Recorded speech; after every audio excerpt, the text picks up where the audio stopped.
میں کہتی ہوں یہ تمہارا بیڈ روم ہے کہ آفس کا گودام؟ کالج سے واپسی پر سخت بھوک لگی تھی جو کہ اس ہنگامے کی نظر ہو گئی، مگر جب تلاش بسیار کے باوجود فائل نہ ملی تو وہ جھنجھلا گئی، مگر غوری نے مڑ کر جواب دینے کی زحمت گوارا نہ کی۔ دادی جان بیزار ہو کر باہر چلی گئیں تو نرمی سے پوچھا، بہت ضروری کاغذات تھے اس میں؟ ہاں، کرخت لہجے میں جواب موصول ہوا۔ کیا مصیبت ہے؟ اس نے منہ بگاڑا اور تکیہ کھینچ کر اس پر سر ٹکا دیا۔ مگر یہ کیا؟ تکیے کے ہٹتے ہی اس کے نیچے رکھی فائل نظر آنے لگی۔ ارے کہیں یہ تو نہیں؟ اس کے باقاعدہ چیخنے پر غوری مڑا تو فائل دیکھ کر یکدم پرسکون ہو گیا۔ کہاں سے ملی تمہیں؟ تکیے کے نیچے تھی۔ ایمان سے غوری، بہت فضول ہو تم۔ صاحباں کی لاپرواہی تو سمجھ میں بھی آتی، مگر تم کہیں بھی کچھ رکھ کر بھول جاتے ہو اور پھر ہنگامہ کھڑا کر دیتے ہو۔ فائل ملتے ہی اس کا غصہ اُوت کر آیا تھا۔ غلطی غوری کی تھی، اس لیے جواب دیے بغیر فائل کے پیپرز چیک کر کے بریف کیس میں رکھے اور جانے کے لیے مڑ گیا۔ اب کہاں جا رہے ہو؟ کھانا تو کھا لو۔ غصے میں بھی اس کا دھیان تھا اسے۔ نہیں، میرا موڈ نہیں۔ گڈ بائے اینڈ تھینکس، ذرا مڑ کر خوش لہجے میں جواب دیا اور چلا گیا۔ عجیب ہو تم بھی عفان غوری، نہ سمجھنے کا نہ سمجھانے کا۔ اس کی بھوک اب زور پکڑ چکی تھی، لہٰذا یونیفارم تبدیل کیے بغیر ہی ٹیبل پر آ گئی۔ کیا ہوا؟ ملی وہ فائل؟ دادی جان نے اسے دیکھتے ہی سوال کیا۔ اس نے سر ہلا کر اس بات میں جواب دیا اور چاولوں کی ڈش قریب کھسکائی۔ دیکھا، میں نے پہلے ہی کہا تھا کہ تسلی سے تلاش کرو، مل جائے گی۔ مگر غوری کو تو آسمان سر پر اٹھائے بغیر چین نہیں آتا۔ ماہین نے کھانے سے ہاتھ روک کر غصیلے لہجے میں کہا۔ کم آن ماہین، وہ اتنی دور آفس سے بھاگم بھاگ آیا تھا، لہٰذا غصہ آ گیا اسے۔ جلدی اور عجلت میں ایسا تو ہو ہی جاتا ہے۔ غوری کی بات ہو اور وہ حمایت نہ کرے، ممکن نہ تھا۔ یہ تو آج کی بات ہے نا، اس کی تو عادت ہے فعل مچانے کی۔ عروسہ آپی ایک ہاتھ میں کتاب پکڑے اور دوسرے سے چاول ناول فرماتے بولی تو وہ مزید کوئی سوائی پیش کرتی کہ انہوں نے پہلے ہی اسے ٹوک دیا۔ خاموشی سے کھانا کھاؤ، ابھی خواہ مخواہ کی بحث میں مت پڑا کرو۔ وہ چپ چاپ کھانا کھانے لگی۔ یوں بھی اس سے محاذ پر ہمیشہ دادی جان اور وہ اکیلی رہ جاتی تھی، کیونکہ دوسری طرف ماہین اور عروسہ کے ساتھ ساتھ خاموش بیٹھی امی کی تائید بھی یہ واضح کرتی کہ انہیں غوری سے سخت شکایت ہے۔ اور کیوں نہ ہوتی؟ متعلقہ نند کا اکلوتا خودسر بیٹا، جسے مامور ممانی نے ہی پالا تھا، کس قدر بے حس اور بیزار رہتا تھا سب سے۔ احسانوں کے بدلے احسان کرنا تو درکنار، وہ تو کسی سے سیدھے منہ بات بھی نہیں کرتا تھا۔ قصور اس کے باپ کا تھا کہ انہوں نے بیوی اور بیٹے کو اپنی زندگی سے اس طرح نکالا جیسے ان کا وجود ان کی آنکھوں میں کانٹا بن کر کھٹکتا ہو۔ ایسے میں ننھیال میں آ کر رہنا عفان غوری کے خوددار اور غیرت مند احساس کے لیے کسی تازیانے سے کم نہ تھا۔ وہ 7 سال کی عمر میں ہی بہت سمجھدار اور حساس ہو گیا تھا۔ غالباً وجہ گھریلو جھگڑے تھے، والد کا ہمہ وقت بیٹے اور بیوی کی تذلیل کرنا اور انہیں حقارت سے ان کے جائز حقوق اور ضروریات فراہم کرنا، دھیرے دھیرے عفان کے بچپن کو وقت سے پہلے سنجیدگی، پختگی اور حساسیت کے دروازے تک لے گیا تھا۔ کم سنی میں ہی اسے یہ اندازہ ہو گیا تھا کہ اس کی ماں اور خود اس کا وجود رحمان غوری کے لیے ناقابل قبول ہے۔ مگر کیوں؟ یا میری ماں بد کردار ہے، بدصورت ہے، یا پھر پاپا کو ان سے محبت نہیں؟ اگر محبت نہیں تو پھر کیوں لائے انہیں اس گھر میں؟ اور میں کیا ہوں میں ان کی نظر میں؟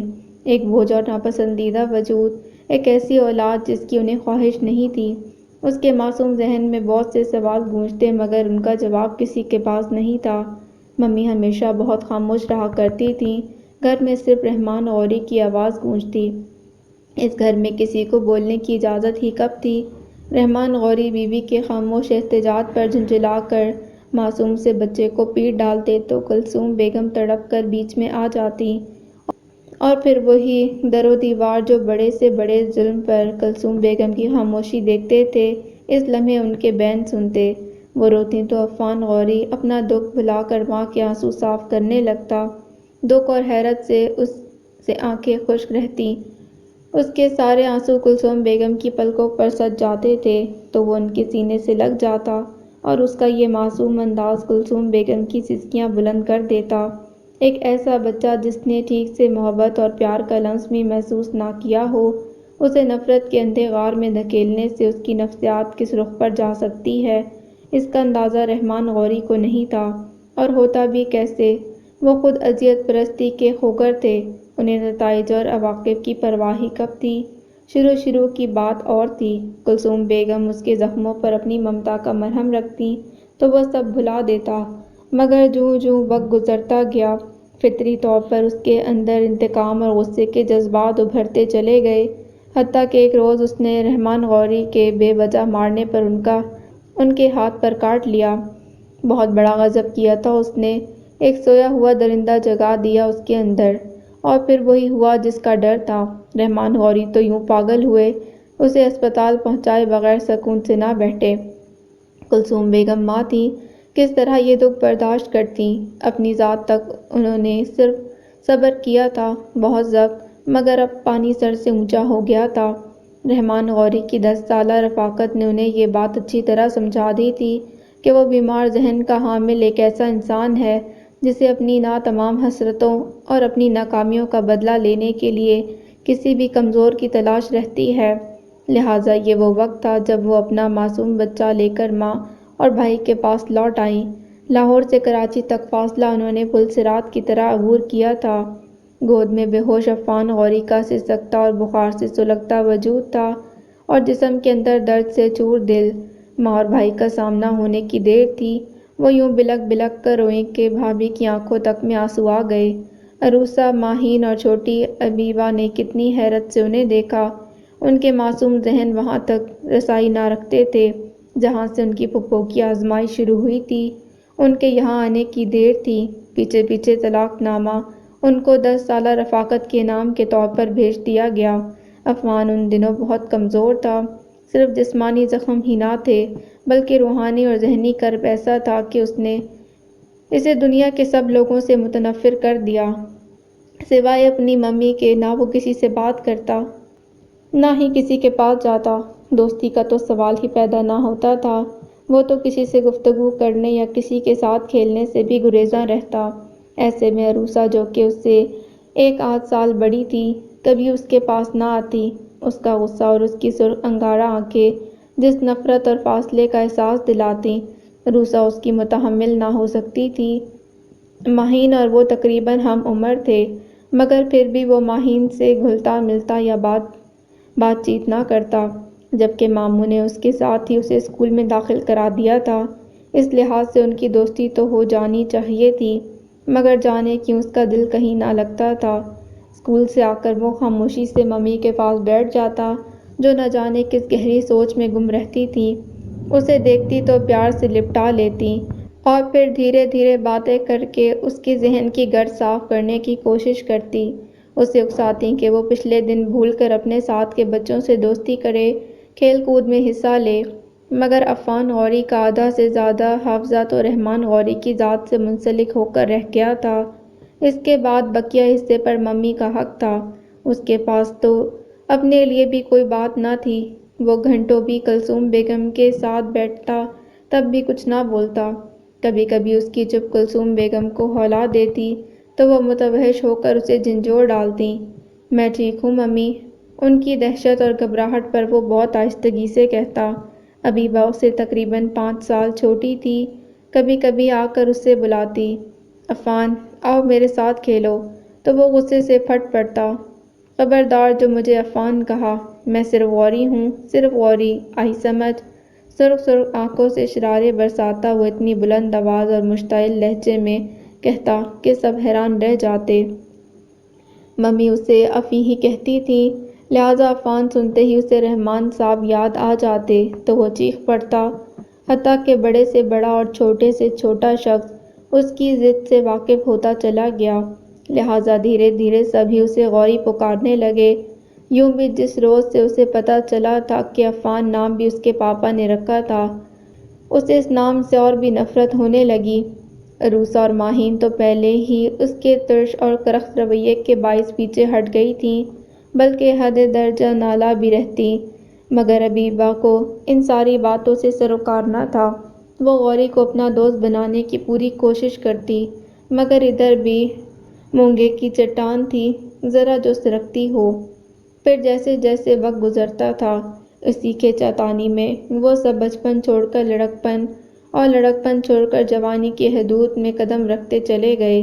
آہستہ آہستہ ابیبہ کو غوری کے ماضی کے تمام حالات سے واقفیت حاصل ہو گئی، اور اس کا احساس غوری کی ہمدردی میں مزید ڈوبتا چلا گیا، جبکہ دوسری طرف وہی حال تھا، یعنی تو کون میں کون۔ جبکہ ابیبہ بیگم اسے اپنا دوست مانے ہوئے تھی، بلکہ وہ حقیقتاً حق دوستی نبھانا جانتی تھی، گھر والوں سے اس کے لیے لڑتی اور اس کی ضرورتوں کا خیال رکھتی۔ یہی وجہ تھی کہ دادی جان کلثوم بیگم کے انتقال کے بعد جہاں بہت ملول ہوتی، وہیں ابیبہ کو دیکھ کر انہیں بے طرح سکون ہوتا۔ غوری کے مستقبل کی طرف سے ان کی فکر آدھی رہ جاتی تھی کہ دیکھ بھال اور پرواہ کرنے والی ابیبہ ان کی امیدوں کا چراغ تھی، جو اپنی ذات کے خلوص سے روشن تھی اور خوب روشن تھی۔ عروسہ آپی کے امتحان ختم ہوئے تھے اور وہ لمبی تان کر یوں سو رہی تھی جیسے پچھلے کئی مہینوں سے اس نے راتیں جاگ جاگ کر تیاری کی ہو۔ اس شام بھی چادر سر تک تانے بقول ماہین خیمہ بنائے بے سود سو رہی تھی کہ ماہین نے آ کر اس کی چادر کھینچ لی۔ اف ماہین، سونے دو بھئی، اس نے کربٹ بدل لی۔ اٹھ جاؤ ابیبہ کی بچی، عصر کا وقت ہو رہا ہے، نماز قضا ہو جائے گی۔ چلو اٹھو، ویسے بھی حنظلہ آیا ہوا ہے، پوچھ رہا ہے تمہیں۔ ماہین نے اطمینان سے چادر طے کر کے پنکھا آف کرتے ہوئے کہا، تو وہ جو دوبارہ سونے کی کوشش کر رہی تھی، حنظلہ کی آمد کا سن کر اٹھ بیٹھی۔ سچ، حنظلہ آ گیا؟ وہ اچھل کر اٹھ گئی۔ ہاں، اور ساتھ ہی عروسہ کے لیے کسی کا پروپوزل بھی لایا ہے، چل کر مل لو اس سے۔ تمہاری لسٹ لہرا لہرا کر سارا سامان گنوا دیا ہے اس نے دادی جان کو۔ ماہین نے مسکراتے ہوئے کئی خبریں ایک ساتھ دے ڈالیں تو وہ ننگے پاؤں ہی واش روم کی طرف دوڑ گئی۔ اف، کتنا کمینہ ہے یہ حنظلہ بھی!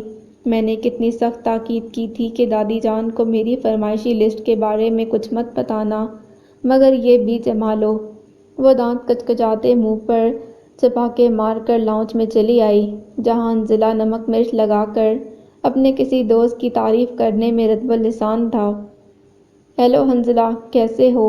بظاہر لہجے میں شیرنی سمو کر گھورتی نظروں سے اسے دیکھتے ہوئے پوچھا۔ وعلیکم السلام۔ ہیلو، کیسی ہو بیا؟ وہ خوشگوار لہجے میں بولا، مگر جب کوئی جواب نہ ملا تو اس کی طرف بغور دیکھا جو غصیری نظروں سے اسے ہی گھور رہی تھی۔ اوہ، قسم لے لو بیا، جو میں نے کچھ بتایا ہو تو یہ دادی جان نے ہی تو پوچھا تھا کہ اتنا بڑا شولڈر بیگ کس کے سامان سے بھر کر لائے ہو۔ اب اخلاقاً اور مذہباً میرا یہی فرض بنتا تھا کہ انہیں چیک کروا دوں، مبادا سب لوگ سمجھیں اس میں بم ہے۔ وہ بڑی معصومیت کا مظاہرہ کرتے ہوئے بولا تو وہ قہر بھری نظروں سے اسے دیکھ کر رہ گئی، جبکہ دادی جان سٹارٹ لے چکی تھیں۔ 10 بار منع کیا ہے اس لڑکی کو، مگر اس کی فرمائشیں ہی ختم نہیں ہوتیں۔ اب بچہ پردیس کمانے جاتا ہے کہ لٹانے؟ دادی جان کو ہزاروں روپے یوں ہی تحفے تحائف میں برباد کرنے کا بڑا کلک ہوتا تھا۔ چلیں چھوڑیں دادی، یہ کزن ہے، دوست ہے میری، گھر میں تو سوائے پاپا اور ماما کے کوئی ہے نہیں۔ آپ ہی خود کینیڈا میں ہیں، ماما اور پاپا دونوں ہی کو کسی چیز کی ضرورت نہیں ہوتی۔ اب اگر ایسے میں بیا کو بھی کوئی فرمائش نہ کرے تو پردیس سے واپسی پر بندہ خاصا بے مزہ ہو جاتا ہے۔ دادی جان سے سلواتے سنوانے کے بعد وہ جھٹ اس کی حمایت پر اتر آیا تھا، جسے نظر انداز کر کے وہ ایک ایک چیز دیکھنے لگی۔ ہاں، یہ سب تو ٹھیک ہے، چاکلیٹس وغیرہ سب موجود ہیں، البتہ اس بار تم میرے لیے پائن ایپل جوس کے پیکٹس نہیں لائے ہو۔ اس نے بیگ چیک کرنے کے بعد سر اٹھا کر کہا تو وہ مسکرا دیا۔ گھر میں بھول آیا ہوں، ماما نے فریج میں رکھ دیے تھے۔ اچھا، اور وہ جو میں نے غوری کی برتھ ڈے کا گفٹ منگایا تھا وہ کہاں ہے؟ اس نے سامان الٹ پلٹ کر دیکھا۔ یہ رہا۔ براؤن کلر کا پیکٹ اسے تھمایا۔ پیور وول ہے نا؟ تمہیں تو معلوم ہے غوری سنتھیٹک بالکل استعمال نہیں کرتا۔ پیکٹ کھولتے اس کا بولنا جاری تھا۔ حنزلہ نے جواب دینا ضروری نہیں سمجھا۔ اس کی بتائی ہوئی ہر چیز حسب فرمائش اور حسب پسند موجود تھی۔ زبردست، بہت خوبصورت ہے نا دادی جان؟ براؤن کلر کا پلوور بلیک کنٹراسٹ کے ساتھ بہت خوبصورت لگ رہا تھا۔ دادی جان مسکرا دیں۔ ہاں بہت خوبصورت ہے، غوری پر جچے گا بھی بہت، وہ پلوور پر ہاتھ پھیرتے ہوئے بولی تو حنزلہ نے بے ساختہ اس کے چہرے کی طرف دیکھا۔ وہاں محض سادگی اور اپنائیت تھی۔ دل کو کچھ سکون ہوا۔ اسی اثناء میں عروسہ، ماہین اور امی بھی لاؤنج میں چلی آئیں۔ ساتھ میں صاحبہ چائے لے کر آ رہی تھی۔ حنزلہ سب کے لیے ہی کچھ نہ کچھ لایا تھا۔ امی اور عروسہ کو بھی تحائف دیے تو وہ جل کر رہ گئیں۔ تم میرے لیے تو کچھ نہیں لائے اور سب کو تحفے دیے ہیں۔ لو بھلا یہ اتنا کچھ علم غلم کیا اہل محلہ کے لیے آیا ہے؟ عروسہ باجی نے حیرت سے اس کے فرمائشی سامان کو دیکھا۔ یہ تو میں نے منگوایا تھا، اور پھر حنزلہ کو معلوم ہے مجھے تو ہر بار ہی یہ سب چاہیے ہوتا ہے، مگر اس نے اپنی طرف سے تو کچھ نہیں لا کر دیا۔ وہ بضد بھی تھی اور خفا بھی۔ تمہیں اپنی فکر ہوتی تو میں لاتا بھی۔ غوری کو یہ چاہیے، امی کو یہ ضرورت ہے، اپیا کو فلاں چیز اچھی لگتی ہے اور دادی جان کو فلاں۔ اب میں تمہارے لیے بھلا کیا لاتا؟ بلکہ اس سامان کا خرچہ بھی لینا ہے تم سے۔ حنزلہ بھی اپنے نام کا ایک تھا۔ دو بدو جواب دے کر چائے کا مگ تھام لیا۔ منہ دھو رکھو۔ وہ سامان سمیٹ کر اندر چل دی تو اس نے کشن کے نیچے سے شاپر نکال کر ماہین کی طرف بڑھایا کہ اسے بعد میں دے دے۔ رات کا کھانا اس کے ذمے تھا، لہٰذا وہ کچن میں آ گئی تھی۔ حنزلہ سے غصے کا اظہار بھی کرنا مقصود تھا۔ وہ وہیں چلا آیا۔ خیریت؟ خفا ہو گئیں؟ نرمی سے سوال ہوا۔ بھوکی نہیں ہوں تمہارے گفٹ کی، کھٹ سے جواب ملا۔ اچھا بابا اب نخرے ختم کرو، یہ دیکھو میں تمہارے لیے سب سے خوبصورت کوٹ لایا ہوں۔ بلیک پر گرے کلر کی نازک موتیوں کا کام بنا ہوا تھا۔ اس نے مڑ کر دیکھا اور پھر قہقہ لگا کر ہنس پڑی۔ ابھی سردیاں شروع بھی نہیں ہوئیں اور تم کوٹ اٹھا لائے ہو؟ غوری کی برتھ ڈے سے ٹھیک 20 دن بعد تمہاری سالگرہ بھی آتی ہے، میں خاص اسی لیے لایا ہوں۔ اس روز تم مجھے کراؤن میں ٹریٹ دو گی نا تو یہی پہن کر چلنا۔ وہ مزے سے پروگرام بناتے بولا تو وہ چیخ ہی پڑی۔ کیا میں اور تمہیں ٹریٹ دوں گی؟ منہ دھو رکھو۔ تم نے کیا نیا صابن مارکیٹ میں متعارف کروایا ہے کہ جب سے منہ دھو رکھو کی رٹ لگائی ہوئی ہے؟ اب اسے گفٹ کی طرف متوجہ نہ پا کر وہ بھنا گیا تھا۔ جواباً وہ حسب عادت ہنسی تو ہنستی چلی گئی اور حنزلہ اسے یوں ہی دیکھتا رہ گیا۔ اس دن تو حنزلہ چلا گیا، مگر ٹھیک تیسرے دن وہ پھر اپنے دوست کا کیس لڑنے کے لیے حاضر تھا۔ امی اور پاپا بھی موجود تھے۔ آج عروسہ اپیا اس وقت کچن میں تھیں، وگرنہ وہ انہیں چھیڑ چھیڑ کر دل لگی کرتی۔ ناچار اٹھ کر ماہین کے پاس آ گئی جو اس وقت کپڑے استری کر رہی تھی۔ یار ماہین، یہ حنزلہ اس بار بڑا سنجیدہ لگ رہا ہے۔ تمہارے لیے؟ ماہین نے مگن انداز میں پوچھا تو وہ جھیپ سی گئی۔ لا حول ولا، میں تو اس پروپوزل کے بارے میں کہہ رہی ہوں جو وہ عروسہ اپیا کے لیے لایا ہے۔ اوہ اچھا، ہاں یہ تو ہے۔ ماہین نے چھیڑنے والی مسکراہٹ سمیت اسے دیکھا جسے وہ صاف نظر انداز کر گئی۔ حنزلہ کی تھوڑی بہت انڈرسٹینڈنگ ماہین سے بھی تھی، لہٰذا اسے اس کی دلچسپی کا شاید اندازہ تھا۔ ویسے حنزلہ کا دوست کرتا کیا ہے؟ موضوع بدل کر سوال کیا۔ اسی کی طرح پائلٹ ہے غالباً، البتہ حضرت نکاح کر کے اپنی منکوحہ کو کچھ ناگزیر وجوہات کی بنا پر طلاق دے چکے ہیں۔ ماہین نے معلومات پہنچائیں تو وہ سر ہلانے لگی۔ تمہیں کس نے بتایا؟ سوال کیا حنزلہ نے۔ ماہین نے مختصراً کہا اور پھر کچھ سوچ کر بولی، بے چارہ پوری جان لڑا رہا ہے، مگر سب غیر برادری اور طلاق والے معاملے کے چکر میں متذبذب ہیں۔ اس نے محض اتنا ہی کہا۔ ویسے حنزلہ کتنا اچھا ہے نا، اسے کتنی فکر ہے ہماری۔ صرف ہماری نہیں، اسے اپنی بھی فکر ہے۔ ماہین نے شوخی سے اس کی طرف اشارہ کیا تو وہ سمجھ کر بے ساختہ ہنس پڑی۔ شرم کرو، لڑکیاں ایسی باتوں پر شرماتی ہیں، ماہین نے لتاڑا۔ یہ پرانا فیشن تھا، اور ویسے بھی اپنوں سے کیا شرم۔ وہ اپنے مخصوص سٹائل میں آنکھیں میچ کر مسکرائی تو ماہین کو بھی ہنسی آ گئی۔ ہیلو ہیلو لیڈیز، کس بات پر ہنسا جا رہا ہے؟ حنظلہ اسی دم وہاں چلا آیا تھا۔ تمہاری شکل یاد کر کے ہنسی آ گئی تھی ہمیں، ماہین سے پہلے وہ بول پڑی۔ چلو ہنسی ہی آئی، تمہاری شکل یاد کر کے تو رونا آ جاتا ہے اچھے بھلے آدمی کو، وہ مسکراتے ہوئے اطمینان سے بولا۔ تو تمہیں کس نے کہا ہے کہ مجھے یاد کیا کرو؟ اگر اپنے گناہوں پر نظر ثانی کر لو تو بآسانی رونا آ سکتا ہے تمہیں، سمجھے؟ وہ تو مرنے مارنے پر تل جاتی تھی۔ اچھا خیر یہ بتاؤ کہ عین غین کہاں ہے آج کل؟ بہت کم نظر آتا ہے۔ ادھر ادھر نظر دوڑائی۔ کون عین غین؟ ماہین بے ساختہ چونکی تھی، جبکہ عبیبہ نے انتہائی غصے سے اسے گھورا۔ حنظلہ یوں ہی ہنس پڑا اور پھر ماہین کے سوالیہ چہرے کو دیکھ کر سر کھجاتے ہوئے بولا، بھئی وہی ہمارے کزن عفان غوری، عین سے عفان غین سے غوری، عین غین شارٹ نیم۔ وہ دل جلانے والے انداز میں مسکرا رہا تھا۔ حنظلہ، میں نے 1000 بار منع کیا ہے تمہیں، عبیبہ غراتے ہوئے بولی۔ اوف وہ بھئی، عجیب مسئلہ ہے، عفان کہو تو برا مناتا ہے، عین غین تمہیں پسند نہیں، مسٹر عاطف فشاں پر دادی سے جھاڑ پڑ چکی ہے، کروں تو کیا کروں؟ وہ مسمی شکل بنا کر یوں بولا جیسے انتہائی مجبور ہو۔ ماہین ہنس پڑی۔ تو غوری کہتے جان جاتی ہے تمہاری؟ عبیبہ نے آنکھیں نکالیں تو وہ سنجیدہ ہو گیا۔ ایک وہی کم احمق نہیں، تم لوگ بھی اس کے ساتھ پاگل ہو گئے ہو۔ اپنے والد کے رکھے ہوئے نام سے نفرت ہے اور اپنے آپ سے کوئی عداوت نہیں کہ آخر ہے تو وہ بھی ان کا خون۔ عجیب فلاسفی ہے اس کی، حنظلہ کی سنجیدگی سے کہتے ہی ماہین کو موقع مل گیا۔ اس کا دماغ خراب کرنے میں تو دادی جان اور عبیبہ کا ہاتھ ہے، بلا وجہ سر چڑھا رکھا ہے اسے، اور وہ ہے کہ کوڑے کی اہمیت نہیں دیتا کسی کو۔ اس پر مزاج بھی کریلے جیسا ہے، انتہائی خود سر اور ہٹ دھرم شخص ہے غوری۔ خیر ایسی بھی بات نہیں، وہ کزن ہے ہمارا، فرسٹ کزن، ہماری محبت اور اپنائیت حق ہے اس کا، ہمیں اس کی سخت مزاجی کو نظر انداز کرنا چاہیے۔ عبیبہ اپنے موقف پر ڈٹی ہوئی تھی۔ اور کوئی فرض نہیں جنہوں نے پالا، تمام عمر اپنے گھر میں رکھا، ان کے لیے ذرا احترام نہیں ہے اس کے دل میں؟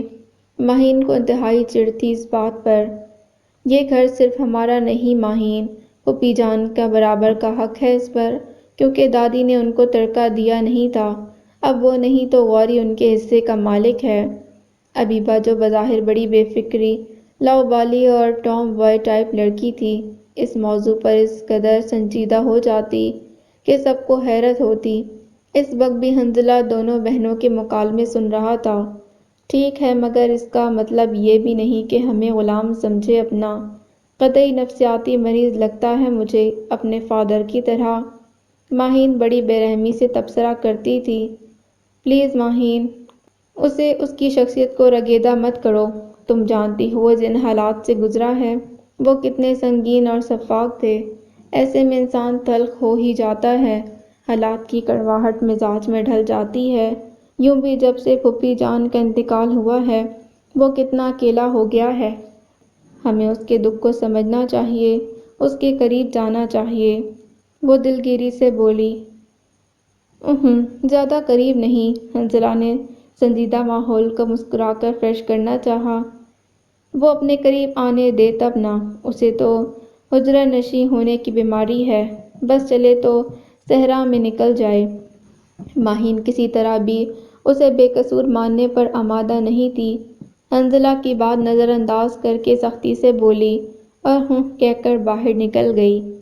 توبہ کس قدر لڑتے ہو تم دونوں، ذرا خیال نہیں کہ مہمان آیا ہے اسے کھانے وانے کا پوچھ لیں، آپس کے جھگڑوں سے فرصت نہیں۔ حنظلہ نے ہنس کر کہا تو وہ کچھ نادم سی ہو گئی۔ تو تمہیں کس نے کہا تھا کہ بوا نصیبن بن کر رشتے کرواتے پھرو؟ اب بھگتو، ہمارے ہاں رشتہ کرانے والوں کو شادی طے ہونے سے پہلے ناشتہ پانی پوچھنے کا رواج نہیں۔ وہ بھی شوق ہو کر بولی۔ کس کی شادی، عروسہ کی یا ہماری؟ اس کے چہکنے پر حنظلہ بھی پٹری سے اتر گیا تھا۔ بہت خوب، لگتا ہے آئینہ نہیں دیکھا کئی روز سے۔ وہ اس سے انگوٹھا دکھا کر جانے لگی تو وہ ہنستا پیچھے چلا آیا۔ غوری بھی اس وقت تک واپس آ چکا تھا۔ دادی جان اور پاپا اس سے غالباً حنزلہ کے لائے ہوئے پروپوزل پر بات کر رہے تھے۔ اس نے دیکھا غوری اس لمحے کتنا سنجیدہ اور بردبار لگ رہا تھا۔ وہ حنزلہ کے ساتھ جا کر ان کے درمیان بیٹھی تو اس نے ان دونوں کو بغور دیکھا تھا اور پھر حسب عادت سر جھٹک کر پاپا کی طرف متوجہ ہو گیا۔ رشتے آسمان پر طے ہوتے ہیں، کسی نے سچ ہی کہا ہے۔ جب ہی بہت ردوقت کے باوجود حنزلہ اور چچا جان نے پاپا اور دادی جان کو راضی کر ہی لیا اور یوں حنزلہ کے دوست شہریار خان کے گھر والے باقاعدہ رشتہ لے آئے، گویا انہیں محض یہاں سے سگنل ملنے کا انتظار تھا۔ غالباً حنزلہ کی بڑی بہن کی شادی کی مووی دیکھی تھی ان لوگوں نے، جس میں عروسہ اپیہ کا سادہ سا روپ انہیں پسند آ گیا تھا۔ شہریار خان کے گھر والوں کے آنے کی دیر تھی۔ اس نے اور ماہین نے مل کر ان کا ناطقہ بند کر دیا۔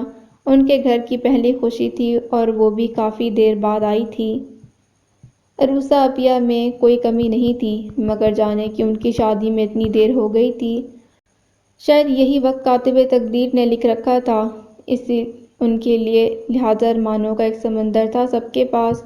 جس روز ان لوگوں کو ہاں کہی گئی، سب کی طرح ان کی خوشی کا بھی ٹھکانہ نہ تھا۔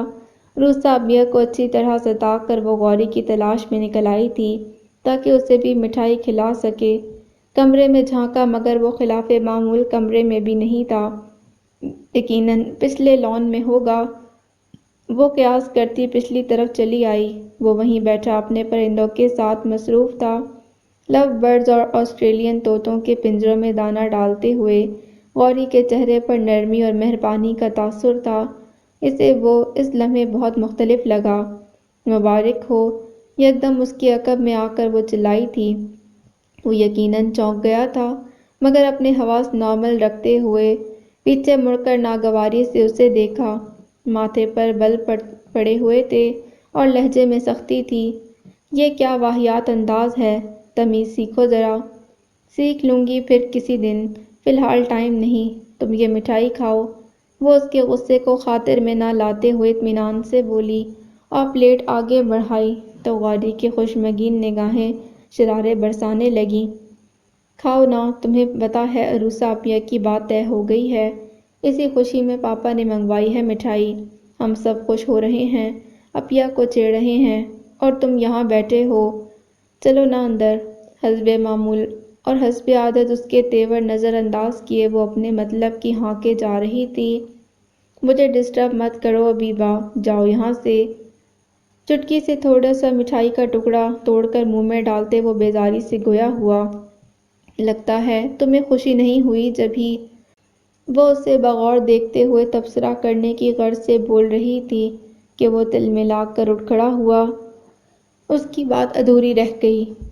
مجھے فضول باتیں سننے کی عادت نہیں، گیٹ لاسٹ فرام ہیئر۔ انتہائی غصے میں حبیبہ کو اس نے ڈپٹ دیا۔ میں تو نہیں جا رہی فی الحال، تمہیں جانا ہے تو بے شک چلے جاؤ۔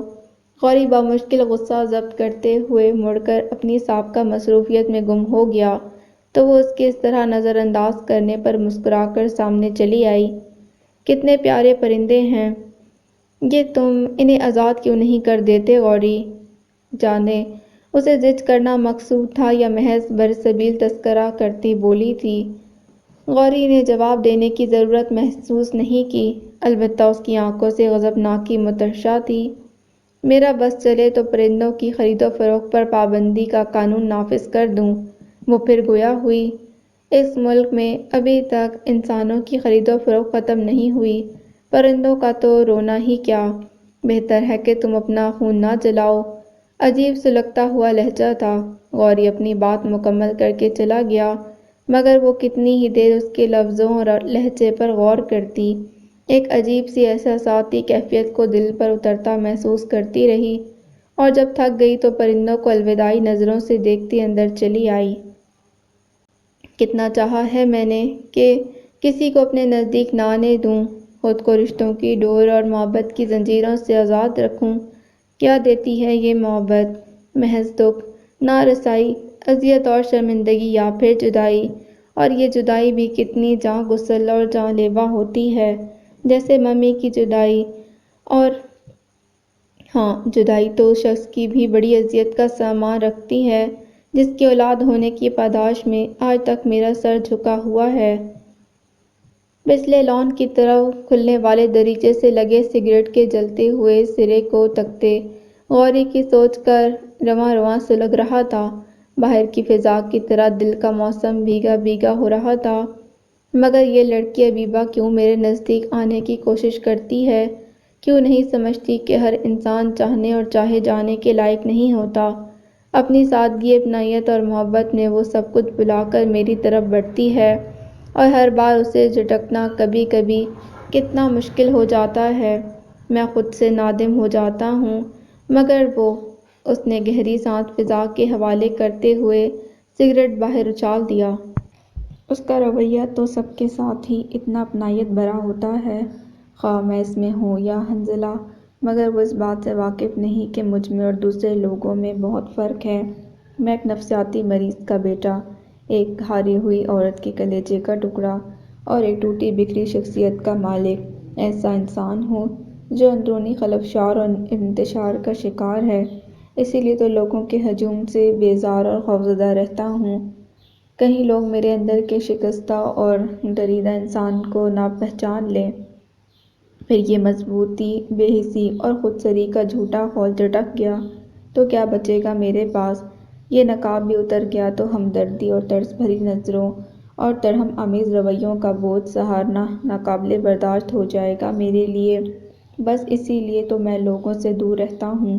مجھے محبت راست نہیں آتی، شاید اسی لیے جنہیں میں نے چاہا رشتے کی فطری تقاضوں کے باعث وہ مجھ سے بچھڑ گئے، اور جنہیں میں چاہت نہیں دیتا وہ اب تک میرے ارد گرد موجود ہیں۔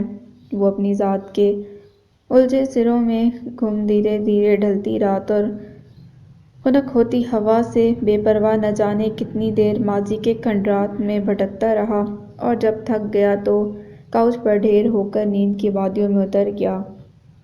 اپیہ کا رزلٹ آیا تو سب نے ان سے ٹریٹ کی فرمائش کر ڈالی۔ یوں بھی اب ان پر دوہری ٹریٹ ادھار تھی۔ بات طے ہونے کے بعد وہ سب کا اصرار ایک کان سے سن کر دوسرے سے اڑا رہی تھی، مگر اب کوئی بہانہ کارگر نہ ہوا۔ چائنیز کا پروگرام تھا۔ غوری نے سنا تو صاف انکار کر دیا۔ گو کہ یہ انکار حسب روایت تھا، مگر وہ بضد ہو گئی۔ چلو نا غوری، آخر تمہیں 1.5 اینٹ کی مسجد بنانے کی کیا فضول عادت ہے؟ یہ تمہارا مسئلہ نہیں عبیبہ، جاؤ اپنا کام کرو، وہ گھرک کر بولا۔ اور تم یہاں کیا تنہائی کا جشن مناؤ گے؟ وہ چلائی۔ یہ تمہارا مسئلہ نہیں ہے۔ کتاب پٹک کر وہ دھاڑا، مگر وہ متاثر نہ ہوئی۔ میرا تعلق ہے تم سے، جب ہی تو کہہ رہی ہوں۔ ماتھے پر آئی لٹ ہٹاتے اطمینان سے ارشاد ہوا۔ غوری بنا کر رہ گیا۔ مگر میرا تم سے کوئی تعلق نہیں۔ Now be off from here. ترشی اور رکھائی سے مزین اس کا لہجہ انگارے اگل رہا تھا۔ ڈپٹ کر دروازے کا رستہ دکھایا۔ کیوں، تمہارے کمرے میں میرا حق نہیں؟ صوفے پر گرتے ہوئے ناز سے سوال کیا۔ غوری نے دیکھا، اس کی آنکھوں میں بے ریا خلوص کی چمک اور اپنائیت بھری سادگی تھی۔ جھنجھلا کر وہ اٹھا اور اس کا ہاتھ پکڑ کر کمرے سے باہر نکال دیا۔ دروازہ لاک کر کے کرسی پر آ بیٹھا۔ باہر سے وہ چیخ چیخ کر جانے کیا کہہ رہی تھی۔ اس نے اپنا سر دونوں ہاتھوں میں تھام لیا۔ وہ لاؤنج میں منہ لٹکائے واپس آئی تو حنظلہ نے اشارے سے پوچھا، کیا رہا؟ ہونا کیا تھا؟ حسبِ معمول عبیبہ بیگم بسپا ہو کر واپس آ گئی ہیں۔ عروسہ اپیہ پرس میں پیسے رکھتے ہوئے مسکرا رہی تھی۔ وہ خفیف ہو گئی۔ اس جیسے فضول اور ڈھیٹ انسان سے تو توقع بھی کیا کی جا سکتی ہے؟ ماہین چیخی۔ اور تمہیں کیا ضرورت تھی اس کے منہ لگنے کی؟ جانتی نہیں ہو کہ کتنا خود سر ہے وہ؟ امی نے بھی گھرکا تو وہ منہ بسور کر بولی، نہیں امی، قصور میرا ہے، میں نے اسے غصہ دلا دیا تھا۔ وہ سارا الزام اپنے سر رکھ گئی۔ چلو بیٹا، کوئی بات نہیں، میں اسے بلا لاتی ہوں، چلا جائے گا تمہارے ساتھ۔ دادی جان بہو کے تیور دیکھ کر بولیں۔ نہیں دادی جان، اب رہنے دیں، اس وقت غوری کو جلا لایا ہوا ہے، اس کے ساتھ پھر کبھی کوئی پروگرام رکھ لیں گے، فی الحال چلتے ہیں۔ حنظلہ سنجیدگی سے کہتا اٹھ کھڑا ہوا تو وہ سب چپ رہ گئے۔ ماہین اور عروسہ آگے بڑھ کر باہر نکل گئیں تو امی کے کچن میں جاتے ہی دادی جان اس کے پاس چلی آئیں، جو ڈھیلے ڈھالے قدم اٹھاتی باہر جا رہی تھی۔ بیٹا، دل میلا نہیں کرنا، تمہیں تو معلوم ہے وہ دل کا برا نہیں، بس ذرا تندخو ہے۔ تم پیار سے بات کرو گی تو آہستہ آہستہ سمجھ جائے گا۔ اس کے سر پر ہاتھ پھیرتے وہ کہہ رہی تھی، خاک سمجھے گا دادی جان، 15-16 سال سے تو 1 انچ نہیں سرکی ہے اس کی، آگے ضرور مان لینی ہے میری بات۔ وہ منہ پھلا کر بولی۔ دادی جان اس کے اس طرح کہنے پر شفقت سے مسکرا دیں، دلار سے شانہ ٹھپکا۔ اسے رخصت کر کے وہ دل ہی دل میں غوری اور حبیبہ کے متعلق سوچتی اپنے کمرے کی جانب بڑھ گئیں، اور کئی گھنٹوں کی عمیق سوچوں کا نتیجہ یہ تھا کہ انہوں نے دل میں مصمم ارادہ کر لیا کہ اس سلسلے میں بہو اور بیٹے سے عروسہ کی شادی کے بعد اطمینان سے بات کریں گی۔ دوسری طرف ماہین نے رازداری سے شہریار خان کو بھی بلوا لیا، لہٰذا عروسہ پیا انہیں ڈانٹ رہی تھیں، جبکہ ان سب نے اس سچویشن سے خوب حظ اٹھایا تھا۔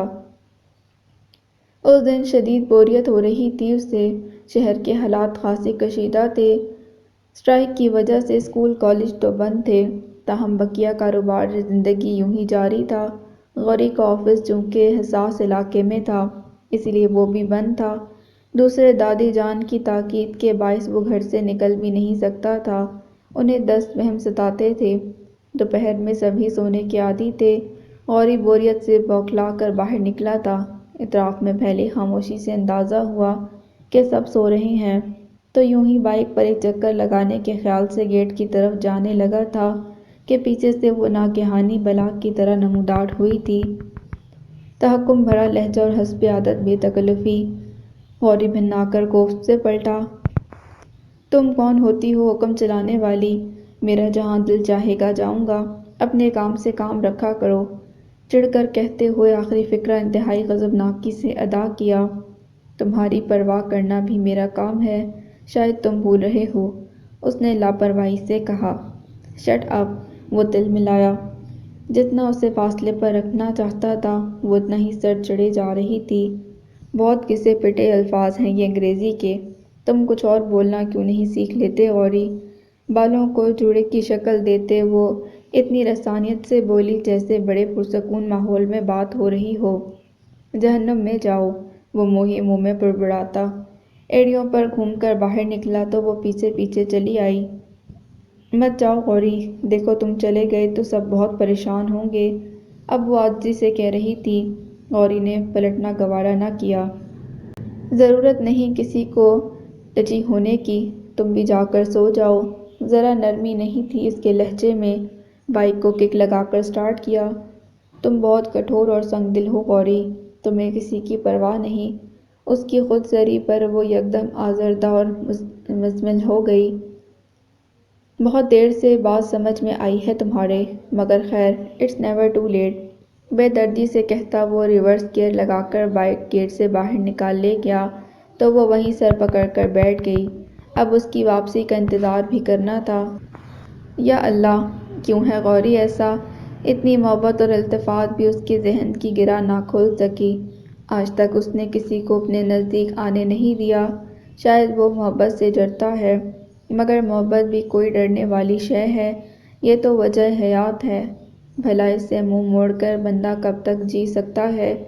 یہ تو خون کے ساتھ رگ و پے میں دوڑتی ہے، اور غوری اس سے فرار چاہتا ہے، مگر ایسا کب ممکن ہے؟ حنظلہ ٹھیک کہتا ہے، غوری اپنے پاپا کے رویے کے باعث اندر سے ٹوٹ گیا ہے۔ جب ہی لوگوں سے منہ چھپاتا ہے، وہ اپنی کمزوری کسی پر عیاں نہیں کرنا چاہتا۔ مگر میں تو اس کی کزن ہوں، اس کی دوست بننا چاہتی ہوں۔ وہ افسردگی سے سوچ رہی تھی، مگر آہستہ آہستہ اس کا دھیان حنظلہ کی جانب چلا گیا، اور یکدم اسے فون کرنے کا خیال اس کی ساری بوریت اور کسل مندی دور کر گیا۔ مگر اس سے پہلے کہ وہ اٹھتی، غوری کی بائیک کی آواز پھر سنائی دی، حالانکہ اسے گئے 10-15 منٹ ہی ہوئے تھے۔ اوہ، تو وہ لوٹ آیا، وہ خوشی سے کھل اٹھی۔ غوری اندر داخل ہو رہا تھا۔ میری گھڑی گھر پر رہ گئی ہے، اس کے خوش ہونے پر وہ جیسے ترشی سے کہتے صفائی دے رہا تھا، وضاحت کر رہا تھا۔ وہ یوں ہی ادھر ادھر دیکھتے مسکرا دی اور اس کے پیچھے چلی آئی۔ انہی دنوں عروسہ پیا کی شادی کی تاریخ طے ہو گئی۔ گھر کی پہلی خوشی تھی، لہٰذا جوش و خروش دیکھنے والا تھا۔ دادی جان کی 3 اولادوں میں بیٹی اکلوتی یعنی کلثوم بیگم اور ان کا بھی ایک ہی بیٹا تھا عفان غوری، جبکہ پاپا کی تینوں بیٹیاں تھیں اور چچا جان کی ایک بیٹی نائمہ اور دوسرا بیٹا حنظلہ تھا۔ غوری اپنی تنہائی پسندی اور سخت مزاجی کے باعث بہت کم ان کے ساتھ شریک ہوتا تھا، البتہ حنظلہ نے حسب روایت خوب رونق بھی لگائی تھی اور کام بھی انجام دیے، البتہ شاپنگ پر لے جانے کا وہ بھی چور تھا، لہٰذا ایک روز پاپا کے کہنے پر غوری بادلِ ناخواستہ تابع داری کا ثبوت دیتے انہیں اپنے ساتھ لے گیا۔ شاپنگ تو خیر جیسے کیسے اس کی جھڑکیوں کے باعث جلد از جلد مکمل کر لی گئی، البتہ واپسی پر سگنل ڈاؤن ہونے پر کار رکی تو گجرے والے نے غوری کے ساتھ فرنٹ سیٹ پر بیٹھی ماہین کو دیکھ کر جب بصد اصرار گجرے بیچتے دونوں کی جوڑی سلامت رکھنے کی دعا دی تو جہاں ماہین اور غوری کا غصہ آسمان سے باتیں کرنے لگا، وہیں عروسہ عفیہ اور اس کی ہنسی کسی طور نہ رک رہی تھی، لہٰذا گھر واپس آنے پر غوری نے صاف انکار کر دیا کہ آئندہ وہ کسی کو لے کر نہیں جائے گا۔ دوسری طرف ماہین بھی حبیبہ کی فضول گوئی پر چراغ پا ہوتی رہی اور عروسہ عفیہ دادی جان اور امی کو اپنی شاپنگ دکھاتے دھیرے دھیرے مسکراتی رہیں۔ نتیجتاً پاپا خود ہی انہیں ساتھ لے جانے لگے۔ کبھی کبھی شہریار بھائی کا فون آ جاتا تو عروسہ کے گالوں پر شفق اتر آتی، ایسے میں حبیبہ انہیں محبت سے دیکھتے ماہین کے لیے بھی ایسے ہی اچھے ہمسفر کی دعا کرتی تو چم سے غوری کا سراپا نظروں میں آ سماتا، مگر یہ آگ اور پانی ساتھ کیسے رہیں گے، مشکل ہے۔ ماہین اور غوری صدا کا اختلافات آنے پر وہ دل میں افسوس کر رہی تھی کہ حنظلہ نے آ کر اس کی پرسوچ آنکھوں کے آگے ایک چٹکی بجائی اور پوچھا، خیریت؟ کیا سوچ رہی تھیں؟ وہ مسکرا کر سادگی سے بولی، بس غوری کے متعلق سوچ رہی تھی۔ ایک لمحے کے لیے حنظلہ کا چہرہ پھیکا پڑ گیا، بغور سامنے بیٹھی حبیبہ کو دیکھا جس کی آنکھوں میں کوئی خاص تاثر اور رنگ نہیں تھا۔ اب کون سا مسئلہ ہے؟ وہ سنجیدگی سے پوچھ رہا تھا، البتہ لہجے میں ہلکی سی چبھن بھی تھی۔ یہی کہ غوری کی شادی کس سے کی جائے، اس کے لیے کیسی لڑکی ڈھونڈنی چاہیے۔ اس کے استفسار کرتے ہی وہ جوش سے بولی تو حنظلہ اس کے انداز پر پرسکون سا ہو گیا۔ فی الحال تو میرے لیے لڑکی ڈھونڈو ڈیئر کزن، میں اکیلے رہتے رہتے کافی سے زیادہ بور ہو چکا ہوں۔ اس کا ازلی شوخ لہجہ اونچ کر آیا تھا۔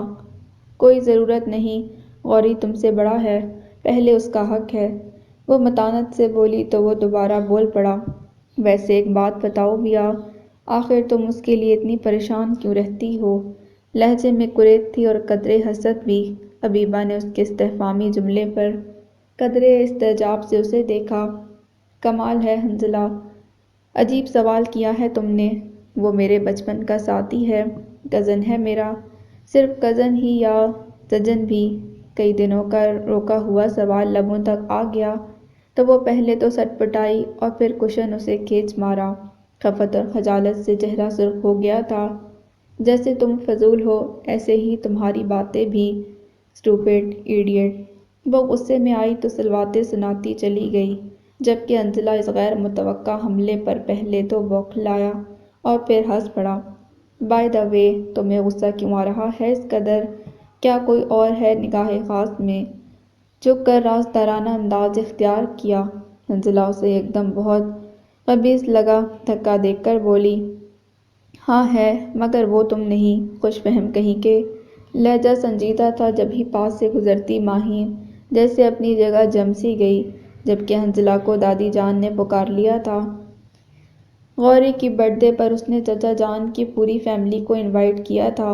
حنظلہ چچا اور چچی سمیت جب شام کو ادھر پہنچا تبھی اس نے غوری کو سرپرائز دے کر خوش کرنے کی کوشش کی، مگر اس کے ماتھے پر بل کم ہونے والے نہیں تھے۔ محض ماموں اور نانی کی خاطر خاموشی سے آ کر ان سب میں بیٹھ گیا۔ سب کے لیے یہی بہت تھا، البتہ سب کے کہنے پر بھی اس نے کیک نہیں کاٹا۔ ان باتوں کے باوجود وہ شام اچھی گزری۔ بعد میں غوری تو کسی کام سے چلا گیا۔ وہ تینوں حنظلہ کے ساتھ ٹیلر کے ہاں چلی گئیں۔ میرا خیال تو یہ ہے کہ اب عروسہ کے بعد ماہین کے لیے بھی سوچ بچار کر لی جائے۔ گھر کی بچی ہے، اب اسے غیر برادری میں دینے کی مت سوچنا۔ عروسہ کی تو خیر قسمت ہے کہ خاندان میں کوئی مناسب جوڑ نہیں تھا، لیکن حبیبہ اور ماہین کے لیے گھر میں ہی لڑکے موجود ہیں۔ غوری اور حنظلہ ماشاءاللہ اپنے بچے ہیں۔ پان دان اپنی طرف کھسکاتے ہوئے دادی جان نے عروسہ کی شادی کے موضوع کو روک کر نئی بات شروع کی تو ایک لمحے کے لیے دونوں بیٹے اور دونوں بہویں چونک سی گئیں۔ چند لمحوں کے لیے جیسے سبھی گہری سوچ میں ڈوب گئے تھے۔ بات ہی ایسی تھی کہ کسی زاویے سے اختلاف اور اعتراض کی گنجائش محسوس نہیں ہو رہی تھی۔ غوری کو تو میں اچھی طرح جانتی ہوں، لاخود سر اور بظاہر لاپرواہ سہی، بہت سعادت مند بچہ ہے، جس طرف نظر ڈالو گی انکار نہیں کرے گا۔ اب چھوٹی بہو تم اور آذر بتا دو کہ حنظلہ کے لیے کس کو مناسب سمجھتے ہو۔ مناسب کی کیا بات ہے امی جان، دونوں بچیاں لاجواب ہیں۔ آذر صاحب بھتیجوں سے ازحد شفقت رکھتے تھے، اسی لیے بلا توقف بولے، بھئی مناسب سے میری مراد یہ ہے کہ مزاجوں میں مطابقت دیکھتے ہوئے فیصلہ کر لو، کیونکہ تم لڑکے کے ماں باپ ہو۔ طاہر اور بڑی بہو سے تو میں بات کر چکی ہوں، وہ فیصلے کا اختیار مجھے پہلے ہی سونپ چکے ہیں، تو یہی حق ہماری طرف سے بھی آپ کو حاصل ہے امی جان، جو بہتر سمجھے بتا دیں، ہمیں بھلا کیا اعتراض ہو سکتا ہے۔ آذر صاحب کو والدہ کے حکم سے سرتابی کی مجال نہ تھی، یوں بھی اپنی بیٹی نائمہ کا رشتہ انہوں نے ماں کی مرضی نہ ہوتے ہوئے بھی اپنے دوست کے ہاں طے کر دیا تھا، غالباً اس کی ہی تلافی کی جا رہی تھی۔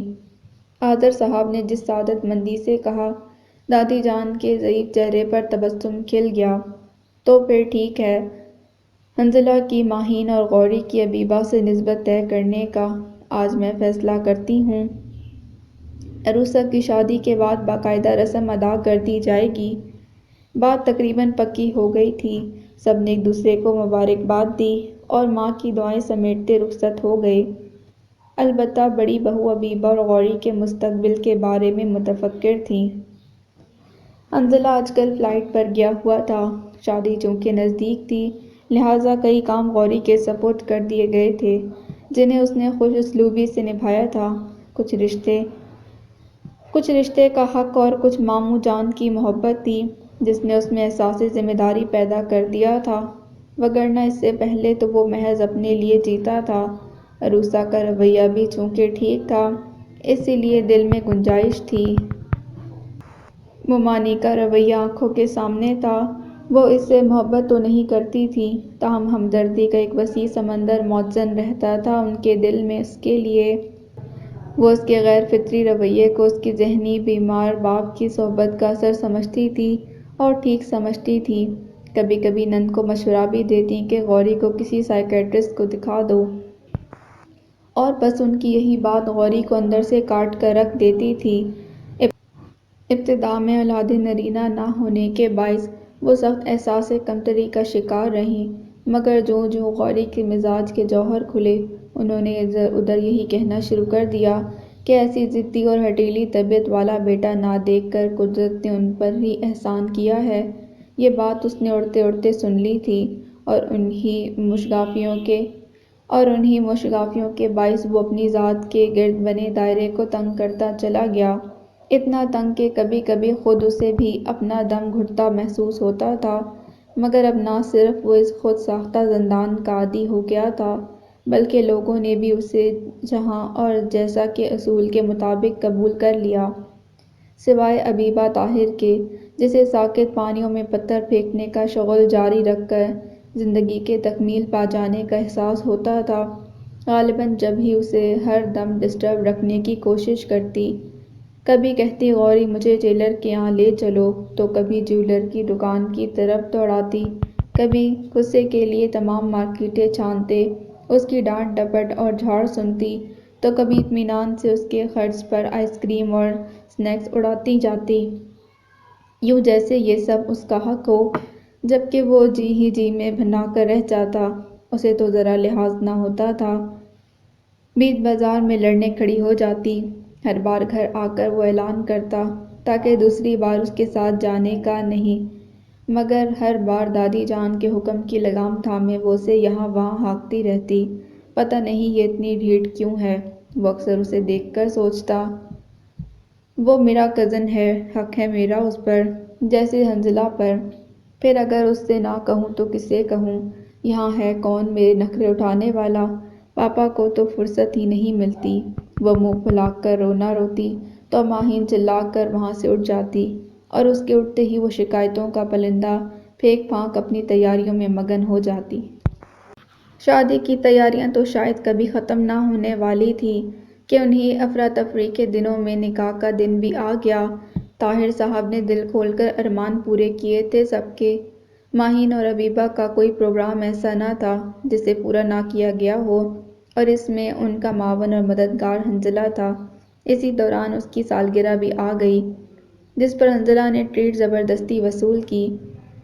ماہین تو خیر شروع سے غوری سے بدکتی، البتہ وہ زبردستی اسے گھسیٹتی رہتی۔ کبھی وہ لحاظ کر جاتا اور کبھی سب کے سامنے ڈانٹ کر رکھ دیتا، مگر وہ تو جیسے چکنا گڑا تھی، ٹل کر نہ دیتی۔ عروس آپیہ کے جانے سے گھر خالی خالی سا ہو گیا تھا۔ وہ جو کبھی ڈھنگ سے آنسو بھی نہیں بہاتی تھی، ان کی رخصتی پر خوب کھل کر روئی، اور حنزلہ نے ریکارڈ لگا لگا کر اس کا ایک ایک روپ کیمرے میں قید کیا، اور جس دن تصویریں دھل کر آئیں سبھی اس پر خوب ہنسے، حتیٰ کہ جب وہ غوری کے پاس البم لے کر گئی تو کئی تصویروں پر اس کے تند چہرے پر بھی مسکراہٹ دوڑ گئی۔ اف، اس وقت عپیہ اور شہریار بھائی کتنے خوبصورت لگ رہے ہیں، ہے نا غوری؟ خاص کر دلہن بنی عپیہ تو آفت لگ رہی ہیں، وہ انتہائی جوش سے اس کے شانے پر جھکی کہہ رہی تھی۔ بے ساختہ ہی غوری نے گردن گھما کر اسے دیکھا۔ صرف ایک لمحے کی بات تھی، اس کے اندر کا سارا شور جیسے یکدم اس کی ہنسی کی جھنکار میں دب گیا تھا۔ وہ چونکا اس وقت جب وہ اس کی خاموشی کو ناراضگی سمجھ کر جا چکی تھی۔ ادھر عروسہ اپنے تفریحی ٹور سے واپس آئیں، ادھر دادی جان نے طے شدہ نسبتوں کا اعلان کر کے گویا دھماکے کر ڈالے۔ حنزلہ، ماہین، غوری اور حبیبہ چاروں بیک وقت شدید جھٹکے سے دوچار تھیں۔ ایسا شاک کر دینے والا انکشاف ہوا تھا کہ سب حیران تھے، اور اس سے پہلے کہ کوئی مزاحمتی کارروائی ہوتی، دادی جان نے حبیبہ کو بلا کر بہت پیار اور ملائمت سے سمجھایا، بیٹا میں جانتی ہوں غوری ایک مشکل انسان ہے، مگر تم جیسی حساس اور محبت کرنے والی لڑکی کے لیے مشکل نہیں ہوگا۔ تم اپنی سادگی اور معصومیت سے اسے جیت لو گی، سمیٹ لو گی۔ مجھے امید ہی نہیں، یقین ہے کہ تم اس فیصلے کو دل سے قبول کرو گی۔ غوری اچھا ہے یا برا تم اسے ہمیشہ سے جانتی ہو، اسی لیے اس کے ساتھ زندگی گزارنا اتنا دشوار نہیں ہوگا جتنا کہ کسی اور کے ساتھ ہوتا۔ دادی جان نے حنزلہ کا نام نہیں لیا، گویا ان کے ذہن میں صرف ماہین اور حنزلہ کی ہی جوڑی طے تھی۔ حیرت اور استعجاب سے آنکھیں وا کیے وہ انہیں سن رہی تھی اور سوچ بھی رہی تھی۔ کہنے کے لیے اول تو اس کے پاس بہت کچھ تھا نہیں، اور موقع بھی دیا نہیں گیا۔ حنزلہ کے نام اور اس کے جذبوں کا جو احساس دل میں تنک بن کر بکھرا تھا، آنسوؤں کی بارش تو نہ بنا، البتہ وہ چپ ہو گئی تھی۔ مگر ماہین چپ رہنے والوں میں سے نہ تھی، اس کے سر پر آ سوار ہوئی۔ یہ سب کیا ہو رہا ہے حبیبہ؟ آخر تم چپ کیوں ہو؟ وہ بہت برہمی سے گویا ہوئی تھی۔ تو پھر کیا کروں بھلا؟ اب اپنی منگنی پر اٹھ کر بھنگڑا ڈالوں گی تو لوگ باتیں بنائیں گے کہ کیسی لڑکی، اسے ذرا شرم لحاظ نہیں۔ Shut up! ماہین نے درستی سے اسے ٹوک دیا۔ مجھے الجھاؤ مت۔ تم غوری جیسے جنگلی بندے کے لیے کس طرح راضی ہو گئیں، جبکہ تم اور حنزلہ تو محض اچھے دوست تھے، کزن تھے، اور اب بھی ہیں، آگے بھی رہیں گے اگر تم اجازت دو گی تو۔ بکواس مت کرو، تم اس طرح سب کو احمق اور بے وقوف نہیں بنا سکتی۔ میں اچھی طرح جانتی ہوں تمہارے اور حنزلہ کے احساسات کو۔ تم خود کو چھپا لو گی کیونکہ لڑکی ہو، مگر حنزلہ ایسا نہیں کر سکے گا، اور میں اپنے آپ کو اس پر مسلط نہیں کر سکتی۔ ماہین بری طرح بکھری ہوئی تھی، اس پر بھی غصہ تھا اور اپنی بے بسی پر بھی بری طرح سلگ رہی تھی۔ ایسے میں حبیبہ کی ہنسی آگ لگا گئی۔ کم آن ماہین، لگتا ہے حنزلہ جیسے اسمارٹ اور ہینڈسم بندے کے ساتھ منگنی کی خبر نے تمہارے حواس چھین لیے ہیں۔ بھئی حنزلہ کی تو عادت ہے ہنسی مذاق کی، بس اسی وجہ سے وہ ہنس بول لیتا تھا۔ اب تم ٹھہری سنجیدہ اور متین خاتون، تم سے کچھ کہہ کر پٹنا تو نہیں تھا اسے؟ وہ اس کی بات ہنسی میں اڑا کر بولی، اور وہ حنظلہ کا تمہیں تحفہ دینا مجھے تو کبھی نہیں دیا، کچھ الگ سے چیخ کر پوچھا۔ وہ تو میں مانگ کر لیتی تھی اس کنجوس سے، ایسی دریا دلی کی توقع فضول تھی۔ شادی کے بعد تم بھی ایسی امیدیں مت باندھنا، اطمینان اور آسانیت سے سمجھاتی ماہین کو وہ سخت مشتبہ لگ رہی تھی۔ چپ کرو، میرا دل مت جلاؤ، تم چاہے کچھ بھی کہو، میں ہرگز زبردستی کا طوق گلے میں ڈالنے کے لیے تیار نہیں، میں خود حنظلہ سے بات کروں گی۔ ماہین کسی طرح مطمئن نہ ہوئی اور اٹھ کھڑی ہوئی۔ وہ شانے اچکاتی بظاہر لاپرواہی سے اپنے کام میں لگ گئی تھی، مگر در حقیقت ایسا تھا نہیں۔ حنظلہ اس کے ساتھ کتنا سنجیدہ تھا اسے احساس تھا، بلکہ کبھی کبھی تو وہ خود بھی اس کے کیف آ گئے لہجے کے خمار سے خود کو بامشکل بچا پاتی تھی۔ مگر یہ طے تھا کہ اسے حنظلہ سے تھا نہ محبت، اور محبت تو خیر اسے غوری سے بھی نہ تھی۔ ہاں یہ ضرور تھا کہ حنظلہ کے لیے اگر اس کا ہاتھ مانگا جاتا تو وہ بلا توقف بڑھا دیتی، مگر اب دادی جان کی باتوں نے اس پر خاطر خواہ اثر کیا تھا۔ اسے غوری سے ہمدردی تھی، نہ اس پر ترس کھایا تھا۔ نہ ہی وہ اتنی کم فہم اور ناسمجھ تھی کہ دادی جان کے بہلاووں سے آگ میں کود پڑتی، بلکہ سچ تو یہ تھا کہ اسے غوری کا ساتھ برا نہیں لگا تھا۔ ایسی زندگی جس میں تھرل اور چیلنج ہو اس کے لیے کشش رکھتی تھی۔ غالباً یہ اس کی مہم جو طبیعت کی جولانی تھی، یا شاید غوری سے فطری لگاؤ، وہ حنظلہ کو اس وقت یکسر نظر انداز کر گئی تھی۔ حنظلہ نے تو گھر میں ہنگامہ برپا کر دیا تھا، چچی جان اسے سمجھا سمجھا کر عاجز آ رہی تھیں، مگر وہ ایک لفظ سننے کو تیار نہ تھا۔ ہرگز نہیں ماما، میں نے کبھی ماہین کے لیے اس طرح نہیں سوچا، وہ ماں سے قریب تھا، اسی لیے باپ کے کمرہ چھوڑتے ہی ان سے الجھ پڑا۔ یہ تو نصیب کی بات ہے بیٹا، تمہاری دادی جان نے غوری کے لیے پہلے سے حبیبہ کا نام منتخب کر رکھا تھا، پھر بھائی جان اور بھابھی جان سے بھی تو کوئی اعتراض نہیں کیا، بیٹی ان کی ہے، ہم کیا کہہ سکتے ہیں بھلا، وہ رسانیت سے سمجھاتے ہوئے بولی۔ مگر بیٹا تو آپ کا ہے، کیا آپ اسے یوں نظر انداز کر دیں گی؟ حنظلہ نے جیسے تڑپ کر شکوہ کیا تھا۔ چچی جان محض نظر چرا کر رہ گئیں۔ پلیز ماما، آپ پاپا سے کہیں کہ وہ دادی جان سے بات کریں، وگرنہ میں کچھ کر گزروں گا پلیز۔ وہ منت سماجت پر اتر آیا تھا، یہ بات ہی اس کی برداشت سے باہر تھی۔ بے وقوف مت بنو حنظلہ، اب تو لڑکیوں کی نسبت باقاعدہ طے کی جا چکی ہے، نام لیا جا چکا ہے ماہین کا تمہارے ساتھ، اور غوری کی فطرت کا تو تمہیں اندازہ ہے، وہ غیظ و غضب پر اتر آئے گا، اس بات پر اپنی تذلیل سمجھے گا وہ اسے۔ وہ گھبرا کر بیٹے کے سرکش تیور دیکھنے لگی اور اسے ناصحانہ انداز میں وقت اور رشتے کی نزاکت کا احساس دلایا۔ تو اب کیا غوری کے ساتھ مجھے ڈوئل لڑنا ہوگی؟ وہ غضبناکی سے بڑبڑایا۔ خدا کے لیے حنظلہ بیٹا، ایسی کسی سوچ کو ذہن میں جگہ نہ دو، تمہاری ذرا سی ضد دو خاندانوں کو تباہ کر سکتی ہے۔ جوش سے نہیں ہوش سے کام لو بیٹا، رشتے خاندان جوڑنے کے لیے بنائے جاتے ہیں، نہ کہ پچھلے بندھن بھی ٹوٹ جائیں، سوچو بیٹا۔ اسے چھوڑ کر وہ باہر نکل گئیں۔ وہ بیٹے کی بے بسی محسوس کر رہی تھیں، مگر سوائے اسے سمجھانے کے کچھ نہ کر سکتی تھیں۔ وقت اپنا فیصلہ سنا چکا تھا، مگر حنظلہ ہارنے والوں میں سے نہ تھا، وہ اپنا ارمان پورا کرنے کا فیصلہ بھی کر چکا تھا۔ اس روز حبیبہ کا فون آ گیا، ملازم نے آ کر اطلاع دی تو وہ فوراً لاؤنج میں چلا آیا۔ چچی جان نے اسے 3 دن بعد کمرے سے نکلتا دیکھا تو کچھ سکون کا سانس لیا۔ ان 3 دنوں میں ماہین نے کئی بار اسے رنگ کیا، مگر وہ قصداً ریسیو نہیں کر رہا تھا۔ ہیلو بیا، کیسی ہو تم؟ یہ سب کیا ہو رہا ہے؟ اس کی آواز سنتے ہی وہ بڑی بے قراری سے بولا تھا۔ لمحے بھر کے لیے حبیبہ اپنی جگہ تھم سی گئی، اس کے لہجے میں جذبے آنچ دے رہے تھے۔ میں ایک دم فرسٹ کلاس ہوں، بالآخر وہ بولی، اور تمہیں مبارکباد کے لیے فون کیا ہے، کتنے بے مروت ہو تم، پلٹ کر ایک وش کال کرنا نصیب نہ ہوا تم سے۔ دیکھو میری بہن ماہین بہت نازک طبع ہے، اس کے ساتھ یہ رویہ نہیں چلے گا، میں تو محض کزن نما دوست تھی، برداشت کر گئی، مگر وہ تمہیں بخشے گی نہیں، کیونکہ اس کی جلاد فطرت سے خوب واقف ہو۔ خیر اس معاملے میں تو میری بہن بھی تمہاری طرح قسمت ہے۔ وہ ذرا کی ذرا رکی۔ حنظلہ نے کچھ کہنا چاہا مگر وہ دوبارہ سٹارٹ لے چکی تھی۔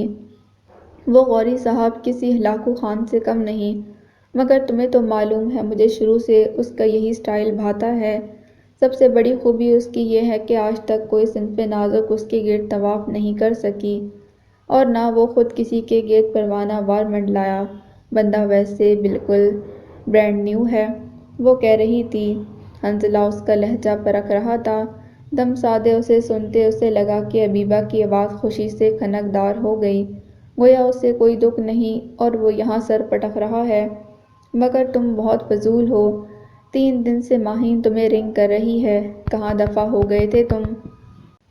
مگر تم بہت فضول ہو، 3 دن سے ماہین تمہیں رنگ کر رہی ہے، کہاں دفع ہو گئے تھے تم؟ ٹھیک ہے کہ منگیتر ہو، اب ناز اٹھوانے کا خفقان بھی ضرور ہوگا، مگر ایسی بھی کیا بے مروتی؟ دیکھو اس پاگل لڑکی کو سمجھاؤ کہ ہم دونوں صرف اچھے دوست تھے، ایک دوسرے سے مذاق کر لیا اور بس، مگر زندگی سے آگے کی چیز ہے یار، سمجھاؤ اپنی منگیتر کو۔ اب تک چپ بیٹھا حنظلہ اس کی اس لمبی چوڑی خوشگوار تقریر پر پڑھتے ضبط سے سرخ ہو گیا تو جذبوں کی ایسی تذلیل، ایسی تضحیک، وہ تو چند لفظوں اور چند ثانیوں میں اس کی ساری شخصیت، اس کے خواب اور ارمان خاک میں ملا کر سب کچھ رونقتی چلی گئی تھی۔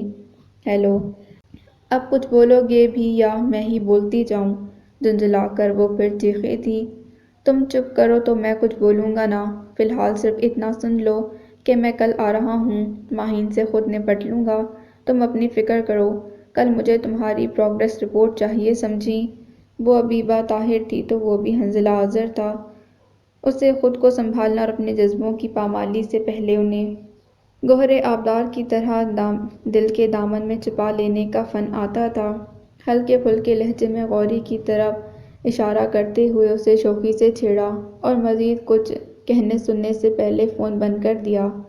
ہر مسئلے کا کوئی نہ کوئی حل اور ہر زخم کا کوئی نہ کوئی مرہم ہوتا ہے۔ وہ خود کو سنبھال کر جب ماہین سے ملنے آیا تو پہلے ہی مرحلے پر حبیبہ کا سامنا ہو گیا۔ وہ غالباً اس وقت کالج سے لوٹی تھی اور بھوک بھوک کا شور مچا کر ماہین کو بوکھلا رہی تھی۔ ذرا جو رنج یا ملال کا شائبہ ہو اس کے چہرے پر۔ حنظلہ سر جھٹک کر رہ گیا، پھر اسے نہیں معلوم کہ ماہین اور حنظلہ کے درمیان کیا مکالمے ہوئے۔ خبر ملی تو بس یہ کہ اب ماہین مطمئن تھی۔ اس نے اپنے اندر جھانکا، کیا وہ بھی مطمئن ہے؟ دل میں خوشی نہیں تو غم بھی نہیں تھا۔ وہ گویا پرسکون ہو گئی اپنی اس کیفیت پر۔ چلو اندرون دل تو امن و امان ہے، اس نے سوچا، مگر باہر جو یہ غوری میزائل ہے، اس سے کیسے نباہ ہوگا؟ اے کاش میں نیوکلیئر انجینئر ہوتی، کم از کم ایسے نادر نمونے کو ہینڈل کرنے کا کچھ تو آئیڈیا ہوتا۔ صاحباں کے چائے میں چینی زیادہ کر دینے پر حسب معمول گرجتے برستے غوری کو دیکھتے اس نے قدرے تعصب سے سوچا، اور پھر اپنی سوچ پر خود ہی ہنس پڑی تو سامنے کھڑے غوری کی بھویں اس کے اس طرح کھلکھلانے پر تن گئیں۔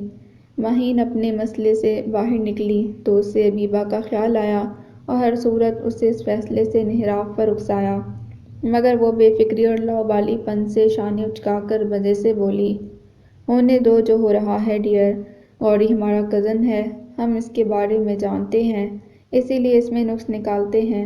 یہ تو سوچو کہ وہ جیسا ہے ہمارے سامنے ہے، جبکہ کسی اور کا کیا بھروسہ۔ میں خوش ہوں اور تم بھی زیادہ جیلس نہ ہوا کرو۔ میں جانتی ہوں غوری حنظلہ سے پورے 20% زیادہ ڈیشنگ ہے۔ آخر میں گردن اسے جلانے کو آنکھیں میچ کر بولی تو ماہین بنا کر اس پر چڑھ دوڑی اور وہ پہلی فرصت میں بھاگ کھڑی ہوئی۔ ایسے میں غوری کا سامنا ہو گیا تو وہ جھٹ اس سے بولی، غوری مجھے ماہین سے بچاؤ، نہیں تو تمہیں میرے ہاتھوں سے کوئی نہیں بچا پائے گا۔ نتیجہ تو خیر واضح تھا، اس کا جملہ غوری کو بھڑکا کر رکھ گیا تو ماہین بمشکل ہنسی روک کر ادھر ادھر ہو گئی تھی۔ اپنے آپ کو جانے کیا سمجھتا ہے، دیکھنا سارے بدلے لوں گی گن گن کر، حسرت ہی رہ جائے گی۔ وہ منہ بنا کر بولتی تو ماہین کا ٹکڑا لگانا لازمی ہوتا، چاہے کوئی کیسا بھی ہمسفر ہو صدیوں سے، راستہ بدلنے میں کتنی دیر لگتی ہے۔ مردوں کے لیے کسی کو بھلانا بھلا کیا مشکل ہے، بائیں ہاتھ کا کام ہے، وہ دن میں 4-5 بار بھی آسانی سے انجام دے سکتے ہیں۔ حنظلہ کا تو پھر انا کا معاملہ تھا، بقیہ کسر ماہین کے ساتھ استوار ہوئے رشتے نے پوری کر دی، خصوصاً جب عبیبہ اسے چھیڑتی تو حنظلہ کے نام پر کتنی گلابیاں ماہین کے گالوں پر ڈھلتی، دھوپ کی مانند اتر آتی تھیں، اور یہ منظر پھر اسے سارے منظر بھلا دیتا۔ یہی وقت کا تقاضا اور عقل کی ہدایت تھی۔ عبیبہ کے BA کرتے ہی شادی کی تیاریاں دونوں طرف سے شروع ہو گئیں۔ غوری جسے چند ماہ پہلے دادی جان نے اپنی محبت اور شفقت کے واسطے دیکھ کر سمجھایا بجھایا تھا، اس مرحلے پر خود سے سخت خوفزدہ تھا۔ وہ رشتوں کا ڈسا ہوا تھا اور اب رشتوں کی بالکل نئی ڈور میں بندھنے جا رہا تھا، اور ایسے میں اس کا دھیان عبیبہ سے ہٹ کر خود پر مرکوز تھا۔ پہلے ماہین کی شادی ہوئی جسے عبیبہ نے زور و شور سے انجوائے کیا، اور اس کے ایک ہفتے بعد عبیبہ مایوں بٹھا دی گئی۔ غوری نے اسی گھر میں اپنی زندگی کا روشن ترین دور گزارا تھا، ساری زندگی ماموں کے گھر میں رہا، ان کا احسان سہا، ماں کی وراثت کا حقدار ہوا تو بھی کیا، دنیا والوں کے منہ کون بند کر سکتا ہے۔ لہٰذا شادی کے موقع پر اس نے کہہ دیا کہ اس کی بارات اس کے اپنے فلیٹ میں جائے گی۔ تو گویا تم شادی کے بعد ہمیں چھوڑ کر جا رہے ہو، میرے بھانجے سے داماد بنے تو پچھلے رشتے بھلانے کے در پر ہو۔ طاہر صاحب بڑی آزردگی سے بولے تھے، پلیز ماموں جان ایسی بات نہیں، بس اسے میری خواہش اور درخواست سمجھ لیں، ایک آدھ ماہ بعد میں واپس آ جاؤں گا، مگر ابھی نہیں، پلیز آپ پہلے اپنی بیٹی رخصت کر دیں، میں بیٹا بن کر بعد میں آؤں گا۔ ان کے لہجے کا ملال اور آزردگی اسے نادم کر گئی، تو وہ کچھ ایسی مغلوب کیفیت میں اپنی محبت کا اظہار کر گیا جو اس سے پہلے کسی نے محسوس نہ کی تھی۔ طاہر صاحب نے فرد مسرت سے اسے گلے لگا لیا۔ بہت فضول ہو حنظلہ تم، آج اتنی دیر میں آئے ہو، جانتے بھی ہو کہ آج مہندی کی رسم ہے، اور یہ ماہین کہاں ہے؟ اس سے کہنا غوری سے 10,000 تو ضرور نکلوائے، اور اس میں سے آدھے میرے ہوں گے۔ زرد جوڑے میں ملبوس بھی اس کا چیخنا چلانا جاری تھا۔ اسے تاخیر سے آنے پر آڑے ہاتھوں لینے کے بعد مزے سے کہا، کیوں آدھے تمہارے کس حیثیت سے؟ ماہین اس وقت تک اندر آ چکی تھی، کزن کی حیثیت سے۔ ابھی نکاح تو نہیں ہوا نا؟ وہاں جواب تیار تھا، ماشاءاللہ کیا کہنے۔ ماہین بڑبڑاتی چلی گئی تو وہ منہ بنا کر رہ گئی۔ حنظلہ نے اسے دیکھا، آج وہ اسے کتنے فاصلوں پر دکھائی دے رہی تھی، قطعی انجان اور اجنبی، جبکہ ماہین صرف 7 دنوں میں کتنے نزدیک آ گئی تھی دل کے۔ واقعی رشتوں کی محبت اٹوٹ ہوتی ہے، پاکیزہ اور بے ریا، باقی سب بکواس۔ رخصتی کے وقت سب توقع کر رہے تھے کہ وہ روئے گی، مگر وہ بالکل چپ تھی۔ سب اسے چھیڑ رہے تھے کہ عبیبہ اب رو بھی دو، دیکھو لوگ کیا سوچیں گے، مگر تمہیں ذرا افسوس نہیں بابل کا گھر چھوڑنے کا؟ مگر اسے کون سا ہمیشہ کے لیے جانا ہے، چند دنوں بعد غوری اسے واپس لے آئے گا، غالباً مارے خوشی کے سکتہ ہو گیا۔ ممکن ہے کہ ایسا شدت خوف سے ہوا ہو۔ غوری اور اسے دیکھتے ہوئے شوق فکرے کسے جا رہے تھے، مگر وہ بالکل سنجیدہ ہو رہی تھی۔ اب صحیح معنوں میں اپنے فیصلے کی نزاکت کا احساس ہوا۔ اب زندگی کا حقیقی دور شروع ہوا تھا، جس کے آغاز پر وہ کچھ خوفزدہ تھی اور کچھ پریشان۔ فون کلر کے روسی جوڑے پر نفیس اور نازک کام بنا ہوا تھا، یہ رنگ اس کی ضد پر لیا گیا تھا، وگرنہ سب کے خیال میں سرخ جوڑے میں ہی لڑکی صحیح معنوں میں دلہن لگتی ہے۔ جس وقت غوری اندر داخل ہوا وہ اپنے پیر گولڈن کوٹ شوز سے آزاد کرتے ہوئے قصداً اس کی طرف پشت کر گئی تھی۔ مخملی بیڈ شیٹ والے کنگ سائز بیڈ پر بیٹھتے حقیقتاً اس کا دل سہمے ہوئے بچے کی مانند دھڑک رہا تھا۔ ماہین کی شادی میں تو خود وہ اتنی مصروف رہی کہ غوری کا سامنا نہ ہو سکا، مگر وہ بھی فلیٹ ڈیکوریٹ کروانے میں لگا ہوا تھا۔ بعد میں وہ مایوں بٹھا دی گئی تو بالکل ہی امکان ختم ہو گئے تھے۔ آج کئی روز بعد سامنا ہوا تو سچویشن ایسی تھی کہ وہ کچھ بول ہی نہیں سکتی تھی۔ ادھر غوری غالباً یہی سمجھ رہا تھا کہ وہ حسب عادت اپنی تیز گام ایسی زبان فل سپیڈ پر چھوڑ دے گی، جبکہ اس کی خاموشی پر حیران بیٹھا اس کے بولنے کا منتظر تھا۔ لہٰذا جب کئی بے جان لمحے سرک گئے تو اسے اٹھنا ہی پڑا۔ اسی لمحے حبیبہ کی چوڑیاں بھی چھنکی تھیں، غالباً وہ پانی پینے کے لیے تھی۔ بیٹھ جاؤ، مجھے تم سے کچھ بات کرنی ہے۔ پتہ نہیں سارے عرصے میں وہ کیا سوچتا رہا تھا کہ اچانک بھاری لہجے میں اسے پکارا۔ وہ پہلے تیار نہیں تھی، اس لیے دہل سی گئی۔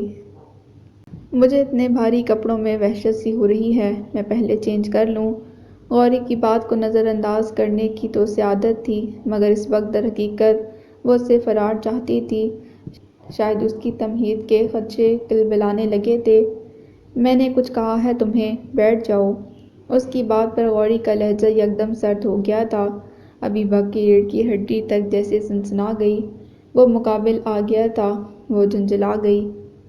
اتنی دیر سے وقت ضائع کر رہے تھے۔ میں کوئی اتنی فارغ ہوں کہ گفتگو اور وقفوں کے درمیان معلق رہوں، پہلے نہیں کہہ سکتے تھے؟ سنتی کم ہو کیا تم؟ اب کہ باقاعدہ ڈپٹ کر کہا تو اسے چاروں ناچار بیٹھنا پڑا۔ سچ سچ بتاؤ، یہ شادی مزید احسان کرنے کے لیے کی گئی ہے یا احسان جتانے کے لیے؟ عجیب سا سوال، اور اس سے بھی عجیب لہجہ تھا۔ حبیبہ نے سر اٹھا کر غور سے ایک نظر دیکھا اور پھر کلائی میں پڑی چوڑیاں گھماتے ہوئے بولی، مجھے نہیں پتا، پاپا سے پوچھنا چاہیے تھا۔ تم خوش ہو اس شادی سے؟ کسی خدشے کے تحت پوچھا۔ اس سوال کا وقت گزر چکا ہے۔ وہ ازلی بے پرواہی کا مظاہرہ کر رہی تھی، غالباً اپنے مغلوب احساسات کو زیر کرنا تھا۔ غوری بری طرح چڑ گیا۔ دیکھو تم میری بات کا ٹھیک ٹھیک جواب دو، مجھے مذاق پسند نہیں۔ فطری غضبناک روح جاگ اٹھا تھا، غصے کا تو ویسے بھی عادی تھا۔ کیوں جواب دوں ٹھیک ٹھیک؟ میں کوئی مجرم ہوں؟ آپ مجھے یہاں ریمانڈ پر لائے ہیں انویسٹیگیشن کرنے کے لیے؟ وہ چڑھتے ہوئے خفگی کا اظہار کر گئی تو غوری کو اپنی غلطی کا احساس ہوا۔ جیب سے مخملی ڈبیا نکالی۔ یہ لو رونمائی، رکھ لیں آپ، مجھے کوئی ضرورت نہیں۔ وہ خفا خفا سی کہتی اٹھ گئی تو غوری جھنجھلا کر رہ گیا۔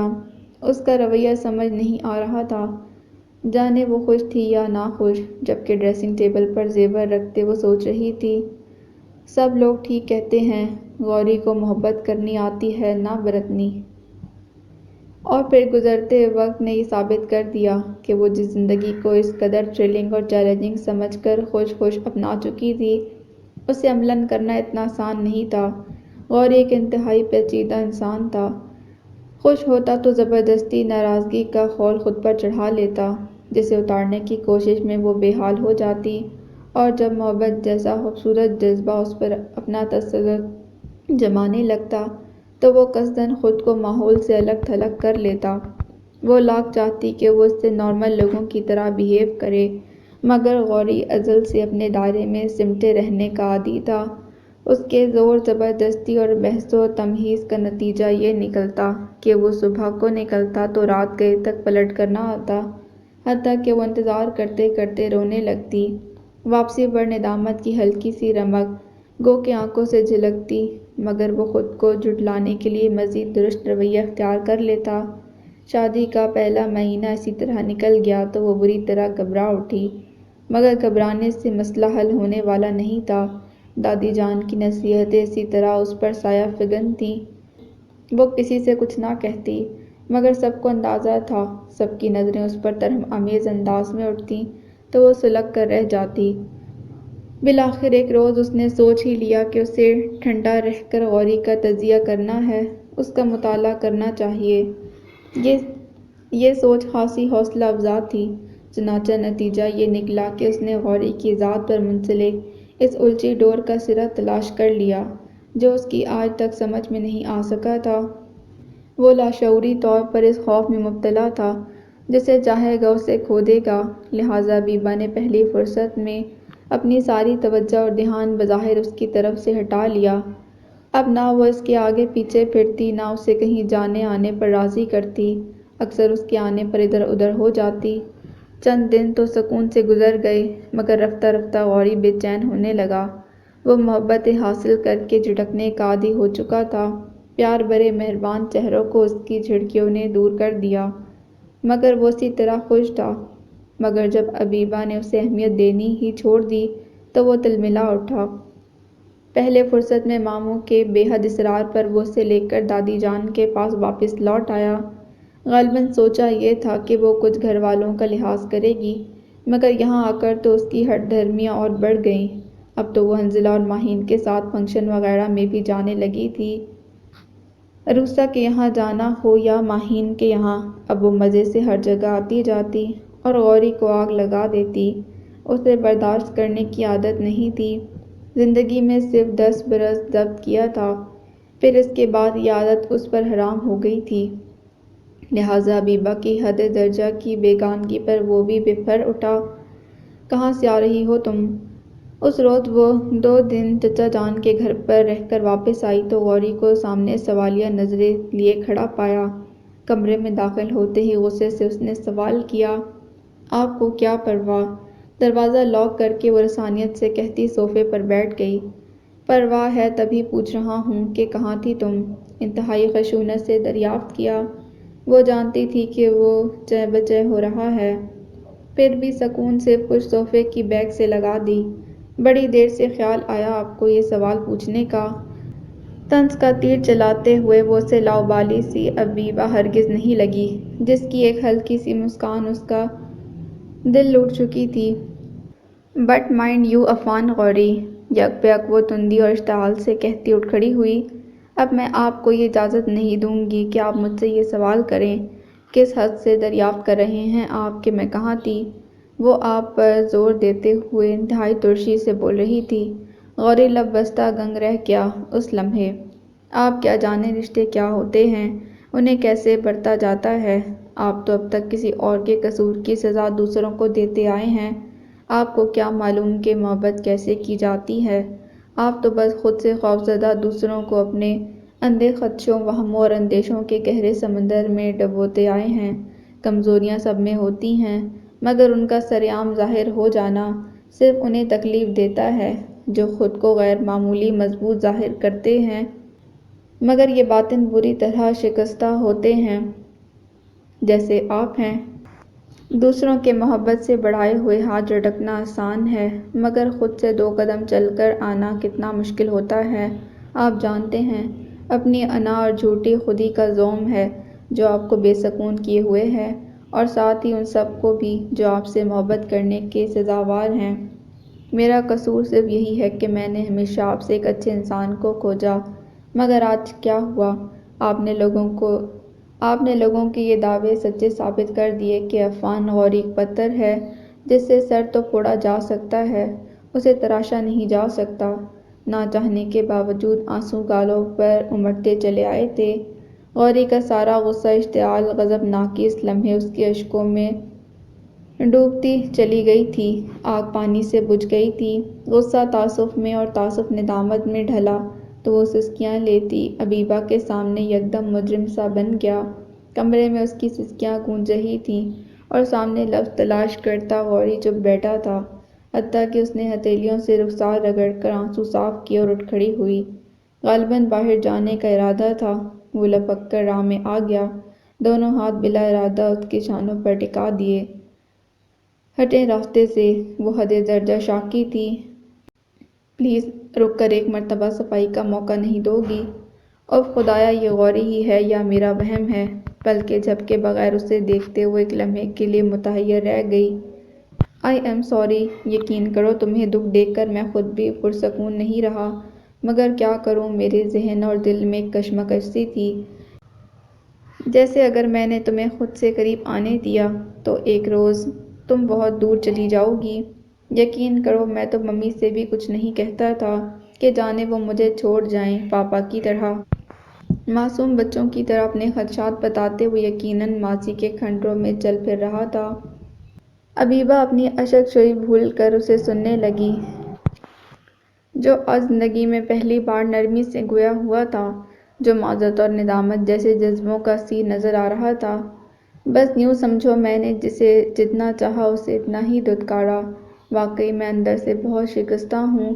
حبیبہ تم ٹھیک کہتی ہو کہ مجھے اپنی ظاہری مضبوطی ثابت کرنے کا جنون اور بھی کمزور بناتا چلا گیا، مگر آج میں سارے اعتراف کر رہا ہوں کیونکہ تمہاری دوری نے یہ ثابت کر دیا کہ محبت کرنے سے ہی ملتی ہے۔ یہ دولت بار بار ٹھکرائی جائے تو ہمیشہ کے لیے ٹھوکر مار کر بھی جا سکتی ہے۔ جھک کر شوخی سے کہتا عبیبہ کی دھڑکن بڑھا گیا۔ جی نہیں، میں ٹھوکر مار کر کہیں نہیں جا رہی۔ زج ہوتے ہوئے اس نے خود کو بامشکل سنبھالا تھا۔ تم جا بھی کہاں سکتی تھیں؟ غوری کے لہجے میں زوم تھا۔ وہ بے اختیار ہنس پڑی۔ واقعی میری منزل تو یہیں تھی، مجھے بھلا کہاں جانا تھا؟ اچھا چلو اب یہاں بیٹھو اور سنو، مجھے تم سے کوئی بات کرنی ہے، اس نے بے ساختہ کہا۔ مجھے ان 2 دن پرانے کپڑوں سے وحشت ہو رہی ہے، پہلے چینج کروں گی۔ اور پھر شادی کی پہلی رات یہ ولین گفتگو دونوں کے ذہن میں ایک جھماکے سے تازہ ہوئی تو دونوں ہی ہنس پڑے، اور اس سے پہلے کہ وہ اٹھتی غوری نے زبردستی اسے بٹھا لیا اور اس وقت تک اٹھنے نہ دیا جب تک کہ حکایت دل نہ سنا لی۔ تیرے طریقِ محبت پر بارہا سوچا، یہ جبر تھا کہ تیرے اختیار کا موسم۔ The end. So this was the end of تیرے اختیار کا موسم۔ امید کرتی ہوں یہ کہانی آپ کو پسند آئی ہوگی۔ اگر آپ کو یہ کہانی پسند آئی ہے تو پلیز میرے چینل کو سبسکرائب کریں، اس ویڈیو کو لائک کریں، کمنٹ میں لکھ کر ضرور بتائیں۔ ملتے ہیں ایک نیو ناول کے ساتھ۔ اللہ حافظ۔